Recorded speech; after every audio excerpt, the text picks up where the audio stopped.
Hello and welcome to Focus on Parliament on Civic Space TV, brought to you by the Center for Constitutional Governance. I am Kwagala, your host. On today's edition of Focus on Parliament, we reflect on the state of preparedness regarding the electronic voting system for the 2026 general elections.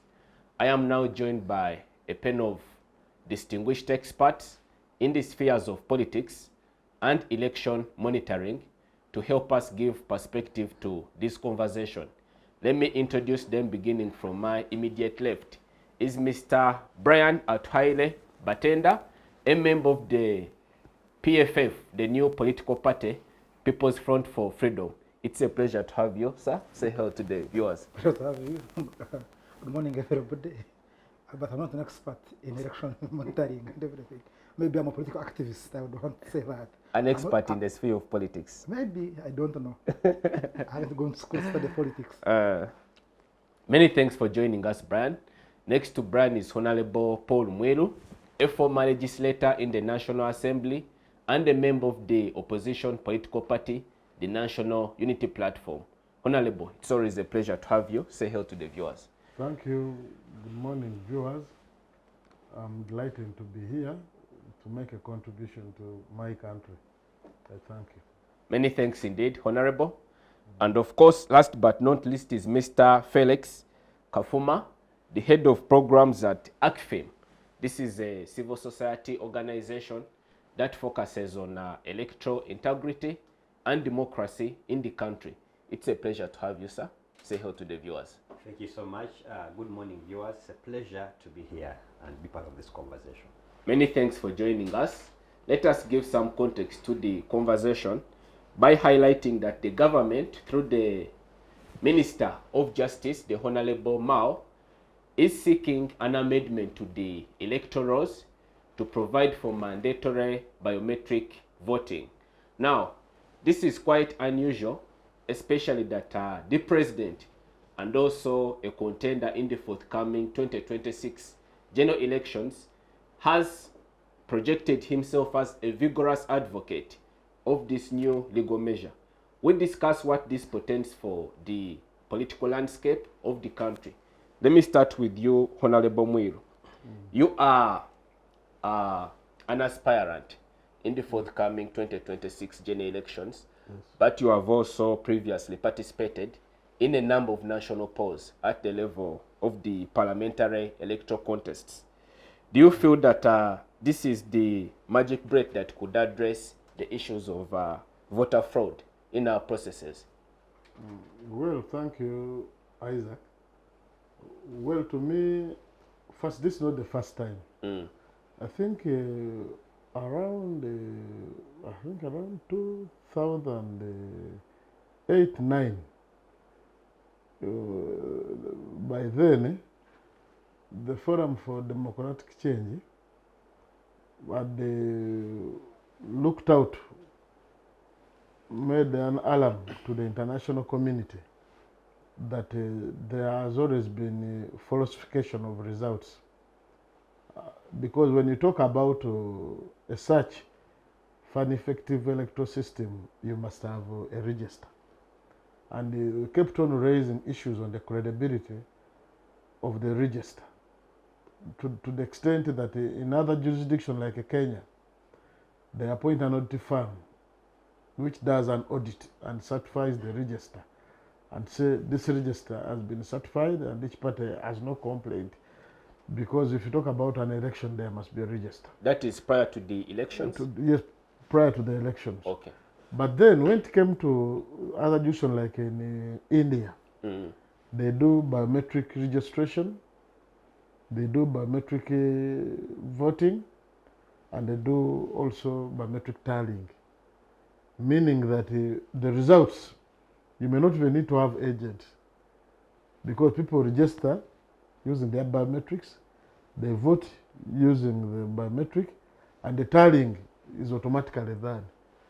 And in the morning, once the machine starts, in the evening, it prints out results and say Brian is the winner.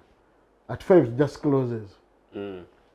It is tamper-proof, the one of India, because it has like a black box.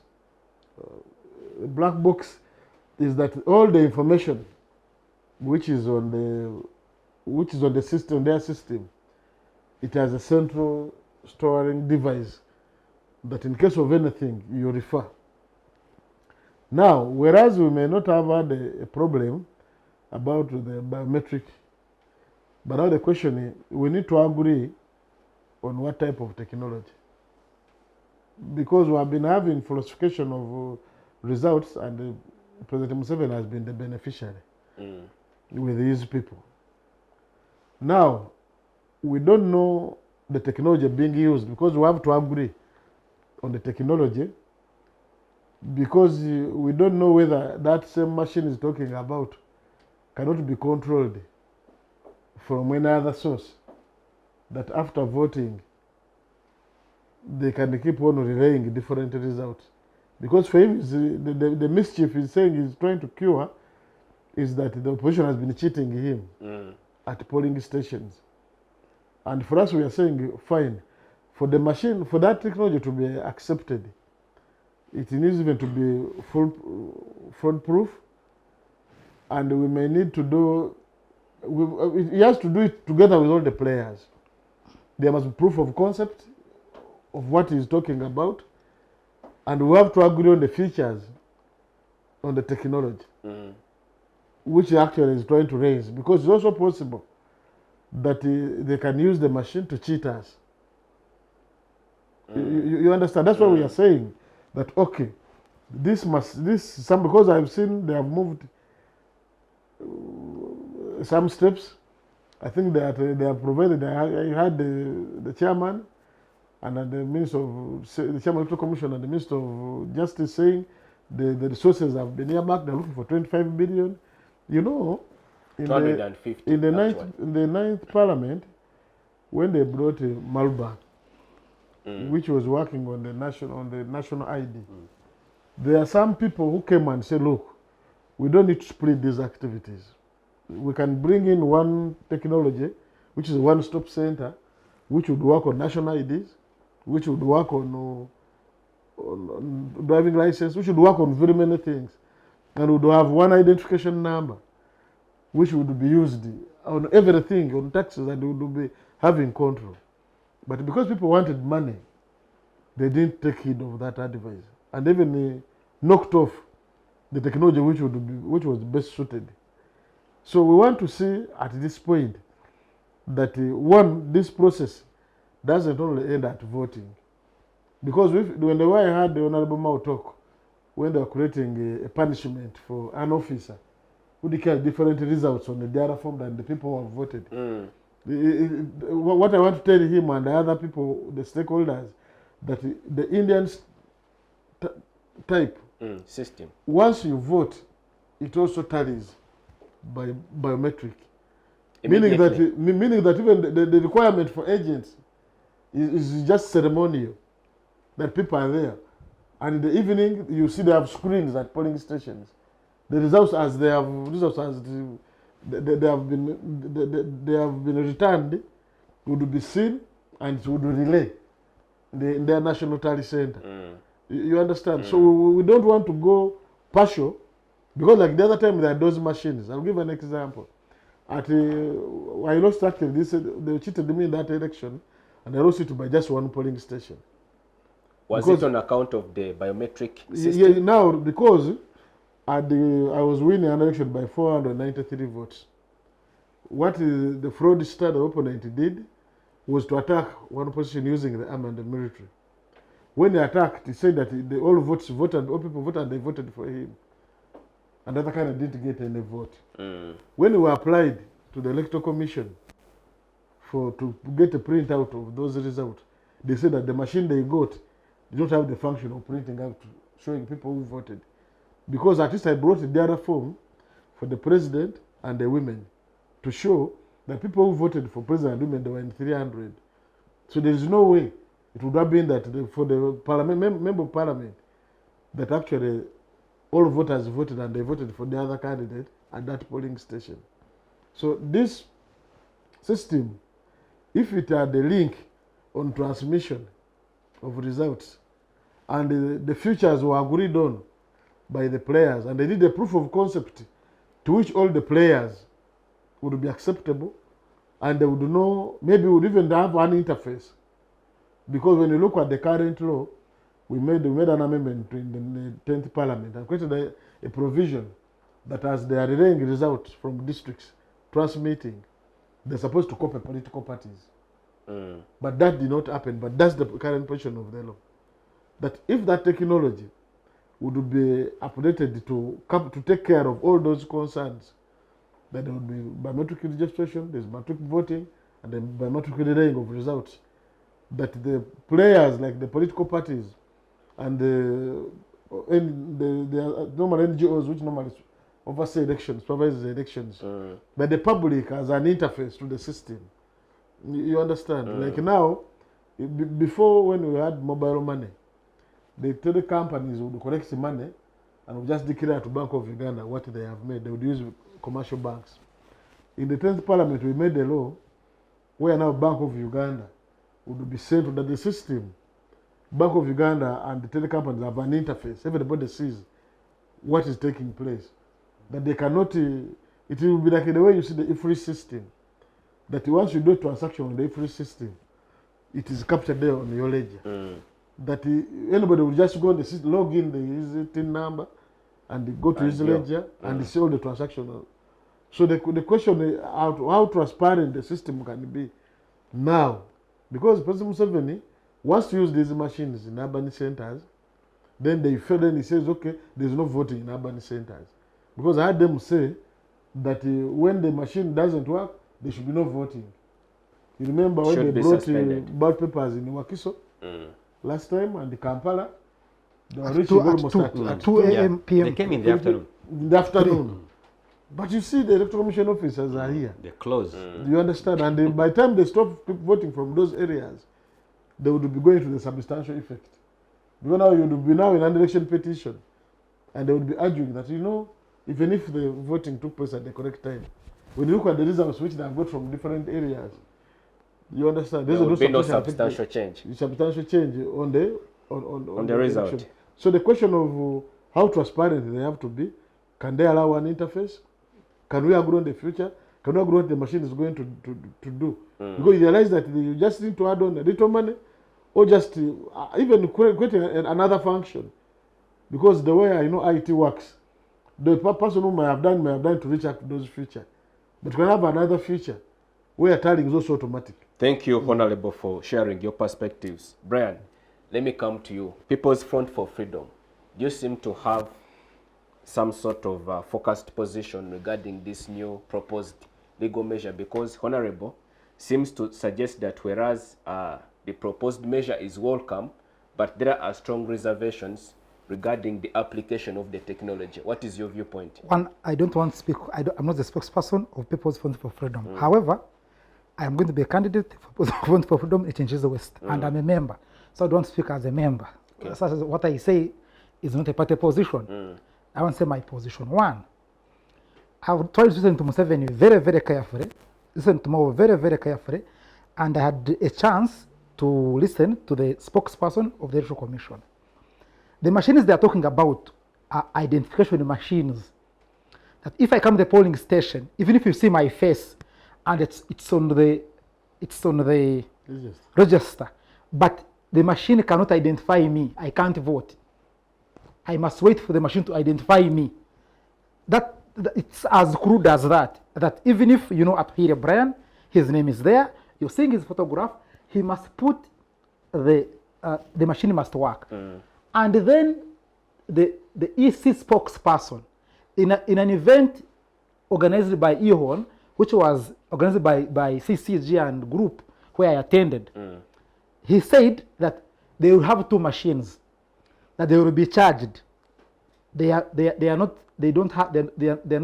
be charged. And therefore if they are charged, it means if you go to vote, so if for example there is a mistake at a polling station, and the machine comes uncharged, then there's a problem. But I find this one as a target on opposition strongholds. Because if you say, for example, there was time in Chiseka market, the time Museveni got one vote. And it's not that they did not know. Prior voting, everybody knew that Chiseka, they would vote based on 100%. Like we all know, in a Kamocha, Bobby Wine cannot get below 80%. So those will be targeted and the machines will have mistakes. That's one. Two, where they do not want, so it's a target of the opposition rather than saying they are preventing rigging. They actually want to have electronic rigging, not electronic voting as they are claiming. So, but as because the moment you say that we are using either cells or batteries, and in case they are off, you cannot be identified, and even when you are identifiable with your ident card, NIN number, you cannot vote unless the machine identifies you. You're going to have places like Kasese municipality not voting, like Jinja not voting, like Kampala not voting, like Guru not voting. Those places where they know, like Masaka not voting, where they know opposition is strong. Or you'll have voting where there is friendly opposition, which they have created. Because as we go into this election, it's going to be very, very interesting. We have both NRM and friendly opposition. You'll have, let me say, why maybe an FD stronghold, like Solo to vote actually, because it's okay for them to have friendly opposition than have hostile opposition. In this case, the most hostile opposition, I think, now as we speak, must be ANT, PFF, and NUP. So where they will be strong, if they find that Karuhanga can win Ntungamo municipality, they can say the Museveni loses in Ntungamo, but Karuhanga cannot come to parliament. So there will be there will be a target on individuals, a target on parties, rather than a target on vote rigging. However, my position has been, and I want to say it again, they say that we don't use the violence to get to power. There are those also using violence to keep in power. So we shall choose as citizens on what to do, rather than trust these Museveni systems. We do not want to hear, I don't want to hear that I voted in Kanungu at 8 a.m. and a guy in Ntungamo hasn't voted, they are all in line, it's 3 p.m. And then they will say, come back tomorrow, like they say that they have been doing in Kampala. We have experience where their district votes are not counted. Kampala and Wakso's votes are never counted. They can decide that either Semuju or Musisihu, any of them cannot win Kira, neither can Museveni win Kira. So in Kira, there will be no voting. You can win, but you can win as Semuju or as, but you find that the percentage of vote has been reduced because of voter disenfranchisation. So this is about disenfranchising voters rather than curbing rigging. Let me bring the conversation to basics before I move on to Mr. Kafuuma. In your opinion, would you rather that we maintain the physical voting register or that we make a transition? Either way, Ugandan election is rigged. We go in it knowing we are going to confront rigging. In fact, this, so it doesn't matter the mode. They are rigging. They have been rigging their own election where they are lining up physically. They are contesting their voters register. The voters register of NRM has higher numbers than the one of the Electoral Commission, as if they produce their own people in this country. Yet not all of us are on the voters register of NRM. That alone, Museveni says, has 20 million members, and he can have them if he wants them as votes. So to have a blind eye on Museveni and Mao, and now you see Mao is DP, friend opposition again. So it's Mao, he's a minister, who is the DP, promoting it, and even the EC is a conduit. They are part of the rigging, the EC itself. So we can't trust the EC, we can't trust Museveni, we can't trust the military, we can't trust the police, we can't trust this biometric system they are saying. We go in knowing it's to confront the rigging system, the rigging machinery, which can be manual and even physical. So, and even electronic. So let's not pretend and say, you see, if this one happens, then we are curbing rigging. We go in it knowing they are rigging. However, what I've noticed that NRM candidates can complain for the whole week, shout, address meetings, address press conferences after the elections are rigged. When ours are rigged, in fact, we're not even allowed to speak. Interesting views. Mr. Kafuuma, Yes. you are a representative of a civil society organization that monitors and observes electoral processes in the country. There seems to be consensus between the two political players here that this is intended at generating collusion, some sort of conspiracy between the ruling party and the Electoral Commission to facilitate electoral fraud for the NRM. Are you satisfied that this new proposed legal measure in the electoral laws and thus the management of the electoral process could cure the long and persistent challenges in our electoral system? Biometric technology is something that most countries have adopted. I think in Africa, about 28 of them have adopted biometric technology. Indeed, when you look at the electoral integrity scores and the credibility of the voter's role is very important in addressing issues that come with electoral integrity in an election. But remember that technology is as good, the effectiveness of technology depends also on the user. So whether you have technology or not, but when the user is ingenuous, he can manipulate the technology. The truth is that biometric verification can help to address some of these issues. But I think this conversation has come a little bit too late for Uganda. You cannot start now to push for reforms around biometric technology when you are less than 7 months away from the polls, because there's much that goes into it. They have talked about the issue around the nature of technology that to be used. It's very important. And Uganda, we are known for procuring substandard things. We have that record. They are highlighting a very colossal figure, 250 billion. Yes. So we suppose it is actually, the It's never chairperson did about the mention that it figures. is up to date. It's never about the figures. It's about the people who are behind it and the dealings and the collusions that go on. Because on many occasions they front the figures, but what we get as a product is substandard. So the point I'm making here is that the technology itself, the quality and caliber of technology is very important. That is one. But also there are issues around the trust. Is already expressing the trust issue here. And I think to be able to trust the system, to trust, for example, who is procuring it? Government. Government. The same government that is also in the ring is the contestant. The president, when you talk about government, is the NRM party. Led government that is behind procuring a biometric system. But of course we know that on many occasions, like he has expressed, there are issues of trust around who is procuring, because having a technology is one thing, but the people manning the technology is another, because they can still use it for or against. And I think that's the point that point put across. So there are also issues of trust here, or especially who is behind the procurement and overseeing that and the deployment of the technology we're talking about here. The other thing that you also must appreciate is that the capacity of Electoral Commission to actually administer the technology.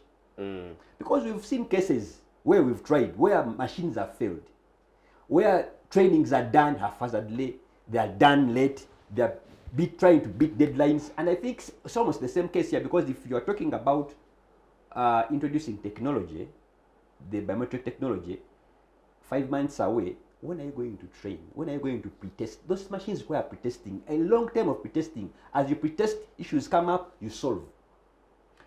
So when are they going to do all that? So don't be surprised that on the final day those machines are there and can hardly function, because we've seen this happen before. But also there are other issues. This bit is not, there are issues around the data privacy aspects, and also the how do we ensure that data is not manipulated. I think he partly touched it, that you do not manipulate the data to actually make the data work for you. Those are concerns, and they are genuine concerns, because in countries where Nigeria was a victim, They introduced BT and we saw some elements of machines failing and data being manipulated. Kenya was a victim as well. There were issues in Kenya around BT machines. So we've had cases. He talks about a good example of India. But you see, with India, I think they procured a very good machine system, but also the people behind the system still have a bit of some level of credibility to trust. But there are other electoral malpractices that cannot be cured by that. Ballot stuffing, for example. How would you deal with that? But the idea is if the number of ballots counted from the ballot box do not tally with the result of the biometric system, then it is 5 to years suspend imprisonment. the entire process and then imprison the presiding officer for a sentence of 5 years, according to In the law. most cases where ballot stuffing is done, it's a system. They are aided. You see, they are the security personnel. I mean, The just office you- or RDC all is those are there. involved. Are you going to? You are basically you're going to prison part of the state because these are state, but apparatus doing that. So it I think it's too early to celebrate. The truth is it's a thought in the right direction because we've had for a long time challenges around voters' roll, and the BT addresses that. But if it is done well, if it is implemented well, and if the people behind it indeed are people that can be trusted. But for me, the issue of timing, the issue of the technology, the type of technology we are going to use. For example, do you know there are people whose biometric details of the thumb doesn't work? It fails to match It fails, with the it record fails, of the to, machine. it fails to work with the machine. How will you deal with those ones? Are you going to differentiate them because the machine has failed to work? There could be other options you work with. I know countries like, I think it is Somaliland. They have also introduced the use of iris Better. because it's more accurate than this. It's the most accurate thing you can have on the There are body. other aspects you can introduce, but for me, I think the thought is good. It's the time, the preparedness of it. I find that a bit of a challenge, but also the actors behind it, whether they can be trusted or not. The trust issue is very key here. Many Ugandans, let me give it as a good example. When you go to the ATM machine, do you sometimes pick the money and you have to count again? Oh yeah. Why are you counting again? You're not trusting the machine that has counted right. So there are issues of trust with machines, but also the issue of the data not being manipulated. I think that is a very, very high risk for us here, especially in countries where elections are organized within an authoritarian setting. You cannot run away from the element of having data manipulated. Thank you, Felix, for sharing your thoughts. Honorable, before we go in for a break, I want to pose this question to you. Do you feel concerned about a possibility of your voters being disenfranchised on account of this new system and its application? Because if the president is that we should not revert altogether to the physical nominal role of the electorate. And as we know, the concerns is that he has highlighted, including you and Brian, that sometimes this technology fails in Uganda. Even the people manning it, sometimes they are not competent enough to actually implement it. How do you plan to respond to that? Well, first we need to look at the bill, because from the way I heard Honorable Mao speak, he was saying the draft is in cabinet. I think there's a cabinet memoranda for approval. Once we look at the law, we shall be in position to first to critique, because apparently we are responding to statements made. We have not looked at the detail. Neither have we looked at the cabinet memorandum, which was trying to bring out the mischief and the proposed bill. The Juwakaris, because of the nature of their work, their fingerprints, they normally have issues. Though one would argue that they captured their fingerprints when they were capturing the data, so they have the data. They said that's not an issue. But you see, for this system not to become, because I expect they want to use it dual, that they check on the register and then you vote using, then they check in Check you here and check you there. And then you start to register. Then I don't know whether I'm going to apply duo. It's duo. You first check, use The the register. no, check in the register. Then you go, they identify you, then they give a ballot. So the physical copy remains. Yes. The physical copy remains there on the But polling what station. counts as a valid vote is the one for the It's machine. one for the- Actually, yeah, So because if, like, if I'm on the register, my details are there, but here It can't fails. change. You don't vote. you don't vote. So the machine takes precedence. Yes. The machine takes precedence. From what he has been saying, the president, I saw the president talking about that. But you see, all these things, there is a very pertinent issue, the question of time. When we talk about proof of concept, if they were transparent and are sure of what they are doing, I hear they bought the machines already, they are working backward. You understand? Because everything is possible. Because they're supposed to advertise, because in the government, how much time they need to procure these machines? They must place an advert, they must call For the bidders. bids. You understand? They go through the bidding process, the appeal process of the bid. The election will be over. But what I was given to understand that they already bought the machines. They're just working backward, but we don't know what features on the machine. Because if there is transparency, they must be pressured to call us as stakeholders and tell us this is the machine we have bought. It has these features, it has this element, it is tamper-proof. You understand? Because like in the current circumstances, when we vote by voter register, there is a procedure on how you transmit material from the polling station. That after voting, the DRF decision of results form, the accountability of ballot papers, you understand? All those forms are put within the tamper-proof envelope. So what we don't know, whether the machine Also be put. is even replacing now, because as other people don't know, but as we talk now, there is what we call what we call the handbook, where they register, the official handbook.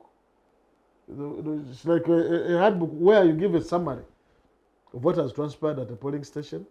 There are forms we call the accountability of ballot paper form. You have to fill in and say what has transpired at the polling station. All those materials as they are, they have been there, but they have been trying to disregard them, or they have not taken into account. But you must account for all material. That's why they tell you that when you're transmitting results, there's what you call the tamper-proof envelope, that you have to seal. Therefore, the tamper-proof envelope, then put them in there. They put other material in the box, the ballot box where the voting took place, and you put a seal.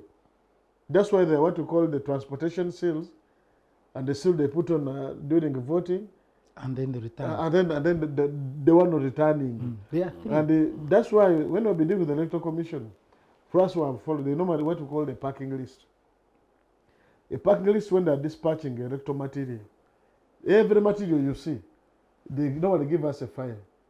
It has the serial numbers of ballot papers. That's why they realize that we have now mastered that. Remember in my by-election, they went and printed ballot papers from NASA. But we got them at one polling station. We got the chairman was there, the same Yabakama. We told them, look, these ballot papers, they don't fall within the serial numbers you gave us. And they didn't have really the same number. Then they were removed at the point of tallying. Mean that if we are very vigilant, you understand, and we have taught our people. But what we want also to understand, why we need to look at the law. Is it going to be a requirement? Are they going to have a printer? Like if you go to a supermarket, there's what they call the point of sale machine. It has they have printers in them, inbuilt in them. That even to them, that at the close of the voting, do they print out the list of people who have voted in terms of numbers? They say male this, female this, total this. So at the end of the day, they also sign on them. So that they're also part of the material they give to the agents. Because that's how you corroborate what was at the polling station on the machine and on the paper. Because the method now they were using, and why the president, you see, because he has been getting a lot of ingenuities. Like when we were in Serere, what they would do, the people would come and attack a polling station, the army. Yeah. And they just kept on marking ballot papers. And then they throw them, and then they move. Yes. And when we try to challenge it, they would tell us, you wait, we shall review it at a later stage. But when it came to review now, when the lawyers came, now they also now held up. Because they were saying, but the law provides of a ballot box. The ballot papers are there. We are telling them, but look at the voter register. Because for you to get a ballot paper, they must have looked at the voter register and marked. Meaning that you can use the voter register, which was used by a presiding officer, to see the people you had marked, those are the ones who had voted. But now the lawyers were saying, but this is a new phenomenon. They ended up counting even the votes, where people just threw them. The people that are not on the ballot, on the register. They were just armed officers. Yeah. They would come at a station, attack a station, get the ballot papers from the presiding officer, start marking. That's the tactic. And then they throw them in the ballot box. So what he is saying can be cured because it will take you back to the machine. So it's not enough to go and mark a ballot paper. But now the question is, this machine, without proof of concept, without transparency, that PFF, they have got, they have an interface. As people are voting, they're seeing the way it's supposed to be, the transparency. Then the manipulation. You see, they have the control. They have the IT department. Because when the other time, the law was requiring them that as you transmit results from the district, you have to copy in political parties. Yes. They did not do. You understand? The returning officer would transmit to a certain place. They were saying it was in Naguru. Then Naguru would transmit out to the Electoral Commission. So the Electoral Commission was also not receiving results directly from their So what happens at Naguru? Manipulation. That's where data can be manipulated. Because now let me give an example. The Kenya scenario, you transmit from a polling station Direct. to the National Tally the Center. National Tally Center. Meaning that even here, if this is a biometric registration, biometric voting, biometric tallying, the transmission would be direct. You understand it? Because that's how the Indian, but also the Indian you're talking about, people, before, there was a lot of rig and then violence. When they brought that system, that's why they also know a lot of killings. The time will know that if I'm not popular than Brian, I'll have to kill him. Otherwise, when you go to the poll, he will win me. That's why they also made it very punishable. You understand? That it was very risky for some, but by and large, as we are debating statements, we are here to look at the bill in its form, and then what we see. Is it intending to repeal some of the provisions in the Electoral Commissions Act, the Parliamentary Elections, and then the Presidential Elections Act, Local Government Act, because it had the provisions on electoral material, on how they are handled. The carry emissions, this form, the way they're supposed to be. That's why, like the official handbook, which is at a polling station, each station must have an official handbook where they summarize all material, but they've not been giving copies to players because they would also have a copy because what summarizes what was there. They even require police to say, were there instances at the station? What were they? And what was the action? Because you feel like a bit of paper shows how many used, how many unused, how many were female, how many were male. Then you go and transfer whatever you have listed in the official handbook, which copy also the parties would have. The point I'm making, that even the material as is today, if put in practice, you don't need to go to look for another cost. But now the mischief is that now the arm has been attacking the station, they mark. But now they will have, then the question has to be, but do we get copies? Does that machine print out? Like at a post of sale machine, which prints out those results of people who have voted. Do we get a report? Are we treated as players that whichever candidate is there is entitled to a copy of the printout at a station? Thank you, Honorable, for sharing your viewpoints. Focus on Parliament now takes a short break. Do stay with us. We'll see you back shortly. Digital rights are those human rights and legal rights that allow individuals to access, use, create and publish digital media or to access and use computers, other electronic devices and telecommunication networks.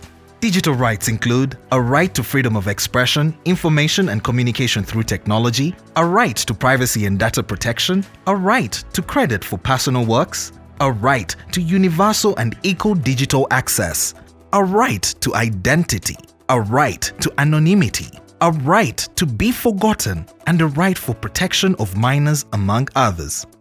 The state's digital rights are frequently violated through various unfair actions, for example, blockage of websites and social networks, theft of credentials, unauthorized use of people's data for personal gain, privacy intrusion, online censorship, arrests and intimidation of online users, internet blockages, and the proliferation of laws and regulations that undermine the potential of technology to drive social, economic, and political development worldwide. It is hence every citizen's responsibility to respect rights of other digital users and to speak out or report to the responsible parties when one's rights are violated. Welcome back. Glad you're still watching Focus on Parliament on Civic Space TV. In this segment, we continue discussing the state of preparedness with respect to the proposed new legal measure that seeks to employ electronic voting and then have it entrenched into our national electoral laws for the forthcoming 2026 general elections. Brian, let me engage you first in this segment. As a contending aspirant in the forthcoming electoral cycle, do you have confidence in the credibility and independence of the Electoral Commission to organize a free and fair election? I don't have, because it's not independent. How so? You see, for you to say, because the Electoral Commission has met Museveni several times, it has talked about it, it has confirmed the meeting with Museveni many times, but we have not seen the Electoral Commission move from its headquarters to NUP headquarters, to PFF headquarters, to DP. When we have complaints, we go to the Electoral Commission. When Museveni has complaints, they go to State House. I've not seen Museveni move to Museveni people move to NRM headquarters several times to put their complaints. Instead, if they have a complaint, they have to move to State House or to move to, and because State House has been captured and it's no longer State House, it's like NRM headquarters because the money is there. But apart from that, it is that Museveni has managed Uganda using violence. From the beginning, he captured it using violence, became president by violence. He has kept it by violence, and even even now, you saw the election in Kawempe. You saw his own NRM primaries, people dying, people prime ministers being slapped, and people being shot. And the most project coming up. It's now clear. It's up and clear. You oppose Muhoozi. You had in Zimbabwe people complain that their masts they couldn't communicate, cutting off communication. You're going to have mobile money cut off on voting day. You're going to have banks off. You can't use ATM. You have internet shut. So we are going to that type of election. Yet Museveni's machinery is physical and armed because bullets and guns don't need the internet. In fact, internet and phones that expose the guns sometimes will be cut off, and you will have people either dying or being arrested without people knowing, no communication for 3 days, 4 days, until Museveni announces himself president with his MPs. However, in a country like this one, you do not sit in your home and fold your hands and say, let them do what they can do. So we are going to challenge that impunity. And we must go in it, no longer going to challenge impunity. So it's a two-way, it's challenging impunity and an election. So do not go in it thinking you're going for an election, you'll go to a campaign. If I have a crowd of 1,000 people at Cheap Playground, and my opponent who's in the has 1,000 people at Cheap Playground also, I must expect tear gas, he must expect pampering and making sure that people are being mobilized for and more funding and everything. So we must go in it knowing, and we must tell our voters and our supporters that that's what we're going for. That they prepare mentally so they're not shocked. Because also having voters and supporters and who are shocked is a problem because they will complain. So they must go in knowing it, that that's what they're going for. So we are going for, not for war, but we're going to challenge impunity and challenge the gun, not challenge the bullet, not the ballot. Brian, as an aspiring contender in the forthcoming 2026 general elections, are you concerned about the increasing levels of commercialization of politics? every person must be concerned when it comes to politics. However, I've seen it and looked at it properly. Commercialization is not by candidates. This money is not from grants. It's not from individual pockets of candidates. It's not from people themselves contributing. It is from the state-sponsored candidates. Now, state-sponsored candidates are given too much money to go and bring the seats. But as money goes in, guns are put to defend that money. So that even if you had the population on your side, then you don't get the vote because it goes with violence. Where you see much violence, much money has been used.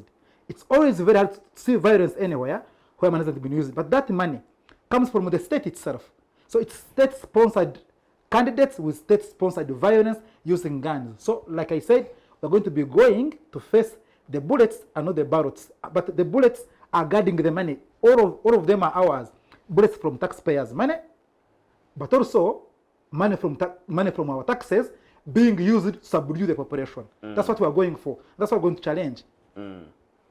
Mr. Felix, Yes. let us revisit the aspect of the proposed technology in the management of the forthcoming elections. We are looking at a colossal cost of 250 billion to procure these machines. Does that resonate with the current economic and financial realities of the country? I think one thing Ugandans have to appreciate is that democracy, the concept of democracy is expensive. If indeed that money was properly deployed and it would genuinely address the undercurrents that lead to having all these things that you have by-elections coming up, you spend on the by-elections because somehow the process was mismanaged. If it was addressing the things that make our cost of politics rise, I think I wouldn't necessarily look at the cost or the investment in the biometric technology. I think the problem is whether they are genuinely going into this using the technology to actually address the real problem of electoral integrity. Because for me, we've seen other countries invest much more than that in terms of deploying biometric technology to make sure that their elections become better. But I think the bigger argument should be is that how much should we invest in cleaning up our politics? Because we all need good and clean politics. And I want also to pick up something you have said around the commercialization element. It is true. Where candidates invest a lot of money, violence has to fall. Because first of all, we are in what we call a fast past post kind of elections, politics. The loser loses it, and the winner gets it all.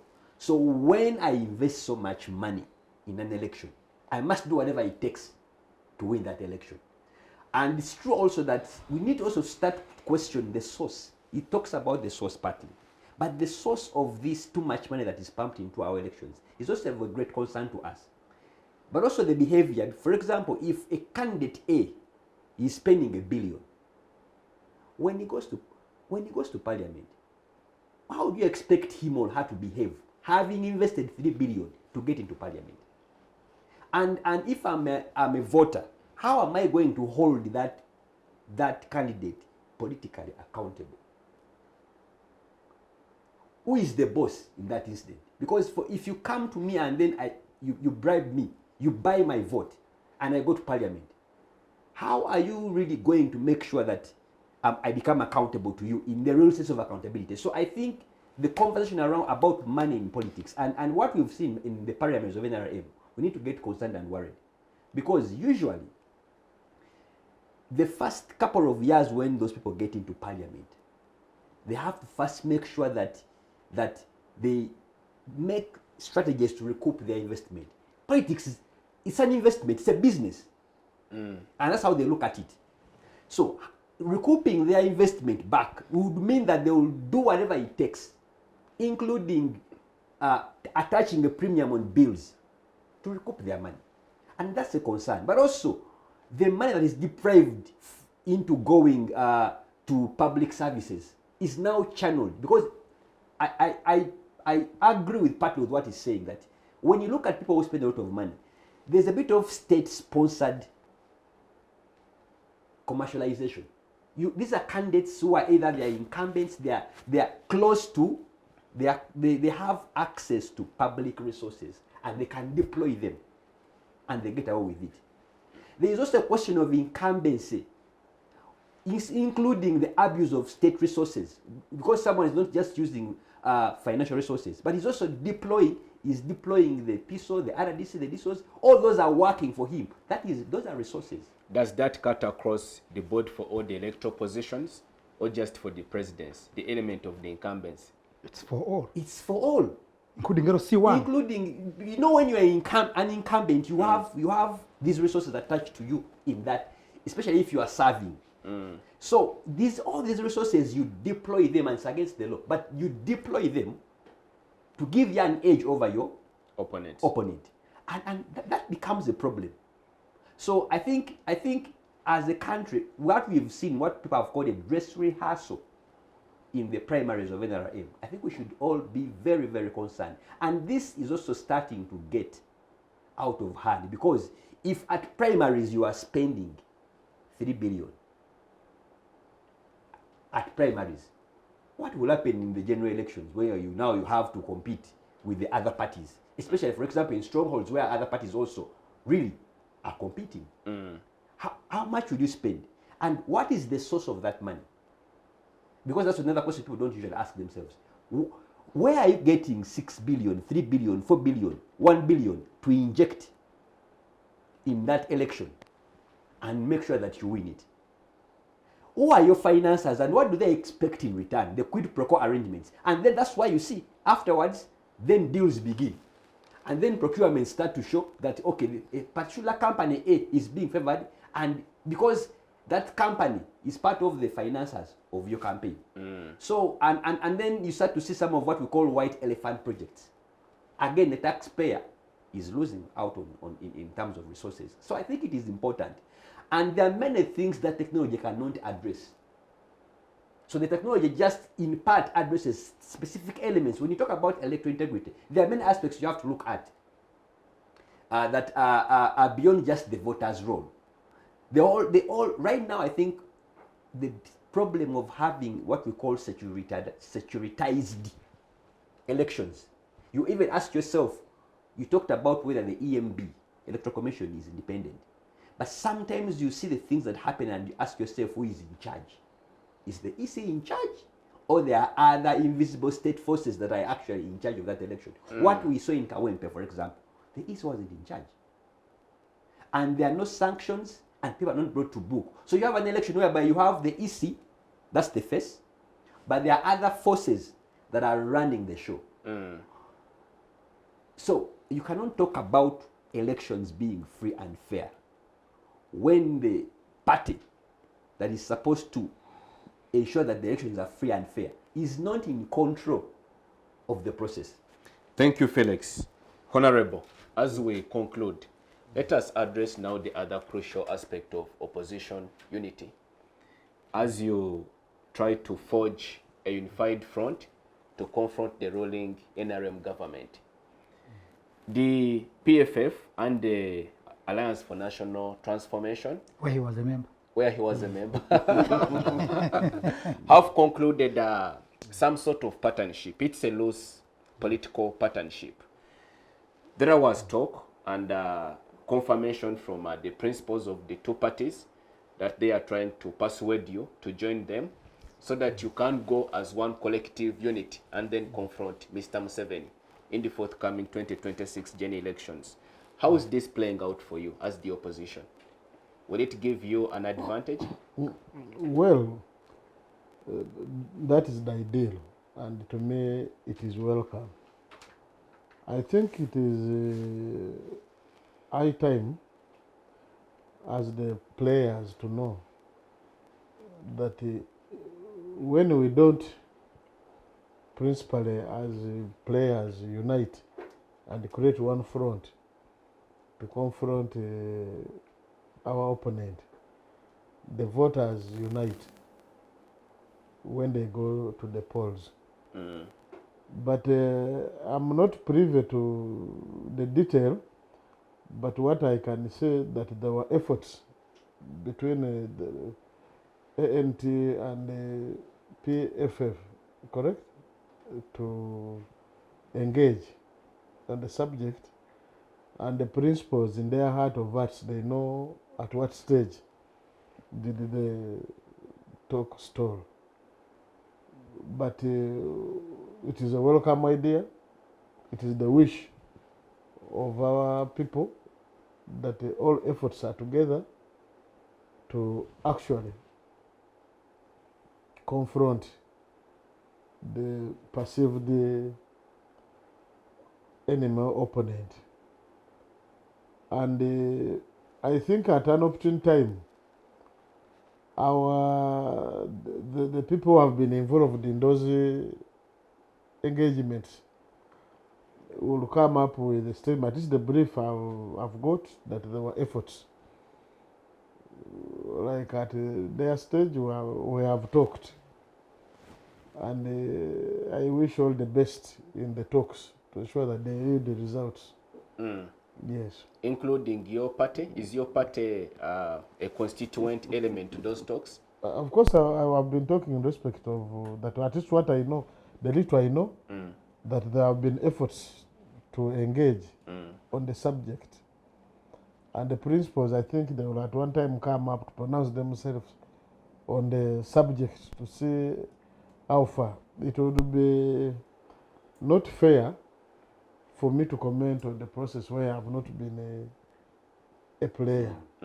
But the little I know is that there are efforts to engage, and it is our wish that we work together to deal with the problem. You understand? Because the question would always be that if the three of you, or you have say you have been in talks and you say you are on the same page, how come that you are not moving? Those questions are always asked by the voters. And when they see you not concluding on an issue, for them they do. That's why you front candidates and they say, no, this is our rallying point. Honorable, finally, on the question of selecting your flag bearers for the party, we understand that your electoral management committee, which is essentially your EC, has been undertaking that process, giving us regular updates. When should we expect a list of the final victor parties in the process? It's not just about a list. You see, to us, want to contest in an election is a deployment by the party. And why, you see, we say that there must be a litmus test by the party. The party is looking at factors like loyalty and service to the party vis-a-vis because you see, many people have an interest in that election. The voters have an interest, the candidate has an interest, the party has an interest. The committee has guidelines, and there are things they are looking at in the vetting process. Like, for instance, now we have been dealing with, let's say, the Uganda area. And very soon we shall be moving to other areas. What I can inform the viewers is that we have confidence in the process, and we shall abide by the outcome. You see, people have been running for these positions, and just as at times as a ritual, and at times just as a way of employment. And what we've been looking at is that these people in the struggle, are they furthering the cause? Is it about running and then people going their way? I was in Parliament, and I think what the NUP is looking at through this process is their commitment to the struggle. Even when one becomes an MP, we have seen many of the party, normally they get people, we see once they become MPs, they think they have become senior politicians, and that actually don't listen to their parties. That has been a very big problem. There are also people who have been in the Parliament, but the party in its wisdom, it can say you have served and you're no longer adding value to us from that that front line, we are deploying you in a different place. You understand? So the politics is not like so the party is deploying you. You are its member. You are its asset. You understand? If you go to other spheres, like even in Tanzania here, the process the party can deploy you anywhere. They can even recall you and say, now we are going to deploy you at the party headquarters. We have seen with your experience and knowledge. You understand? If we are deployed at this particular point, this way you would make, because like we have been artists like me who have been a victim of Museveni's electoral politics. It's like they're like war fronts in every election. There's not a desire that you go and participate. You understand? But the question is, in carrying a flag for the party, you understand? The party is weighing on the number of things. The list will be out soon, because we want the list to be out, so that we give a chance to members to reflect on how they have to support the party. At least what is clear to our members is that you don't only serve the party when you are a parliamentary candidate, when you are a local government mayor, when you are what, because they have understood now the ultimate goal. People that's why there are many other options, and people chose this option. So we are waiting. We don't want to rush the committee, so they make mistakes, but the committee is doing a very good job. I must appreciate you, Honorable Mwiru, Mr. Brian Batenda, and Mr. Felix Kafuuma for your able participation on today's edition of Focus on Parliament. Many thanks to our esteemed viewers for your time and also for watching. Much appreciation to the production department for keeping us live on air. Our dear viewers, please engage us on our various social media platforms. We are on X, we are on Facebook, we are on Instagram, we are on YouTube, where you can watch this program and also subscribe to our channel. We'll see you next time. Be blessed.